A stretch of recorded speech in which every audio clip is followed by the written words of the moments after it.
You don't have a PS5 and you're unsure whether GT7 is worth it on PS4 or not. It's worth it, get it! What? You want more intel on that? Okay. Here are the 10 biggest questions for if you should get GT7 on PS4 and why.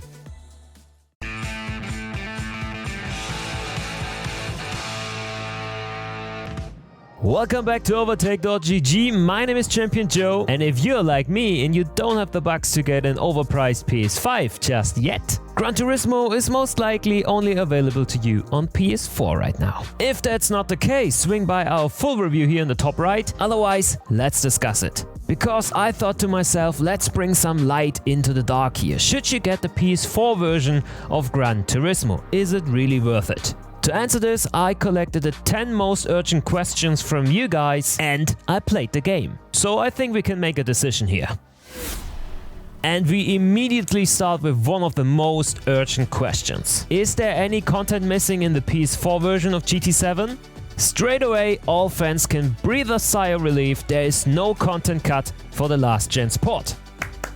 Yes! Just like in the PS5 version, you can enjoy over 400 different cars from all time spans, drive on over 90 tracks from all around the world, as well as play any mode and challenge there is on PS5. And this is made possible by the fact that the PS4 version lowers the detail level in some places.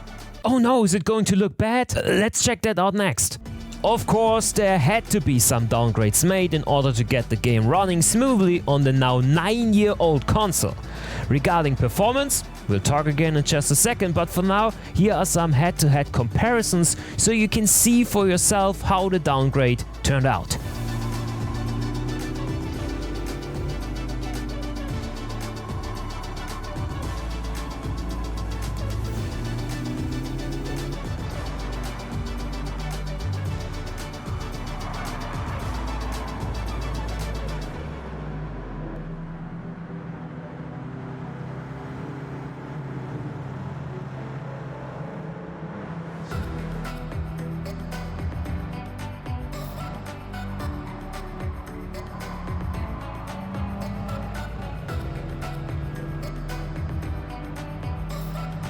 What do you guys say? Can it hold its ground? Let me know in the comments down below. But what about performance? Is there any stutter? And how are the loading times?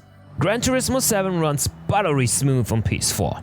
Stutter is basically a non-issue 95% of the time. Only in the first seconds of loading a replay or with many cars on track did I stumble across some stutter. Other than that, 1080p 60 FPS is given, and as we learned, it also looks the part. Next, the loading times. For sure, the old HDD built in the PS4 or PS4 Pro can't compete against the lightning fast SSD that the PS5 sports, but loading times aren't as bad as you might think. Since the level of detail is adapted to the performance of the PS4, the loading times are basically kept within reasonable limits. Let's have a quick look on how the direct comparison turned out. Yeah, as you can see, the PS4 doesn't stand a chance. But on the other hand, it's not like you grow an entire year older waiting for your race to load. Okay, all the content is here, performance is great and the graphics aren't half bad. But the PS5 version also has some technical advancements. Am I missing out on PS4? Yes, a little bit. The PS5, as you might know, comes equipped with the ingenious DualSense controller that raises the bar for all gamepads out there. With its unmatched haptics that are fully supported by GT7, Gran Turismo is just more fun on a PS5. But don't get me wrong, there is nothing to complain about the PS4 pad, it just greatly pales in comparison. And then there's ray tracing, which is great, but not as important as it might seem. Because the technology is actually only unlocked in the replay mode of GT7. While racing, ray tracing is turned off, which means that it looks the same on the PS4, at least light mood wise.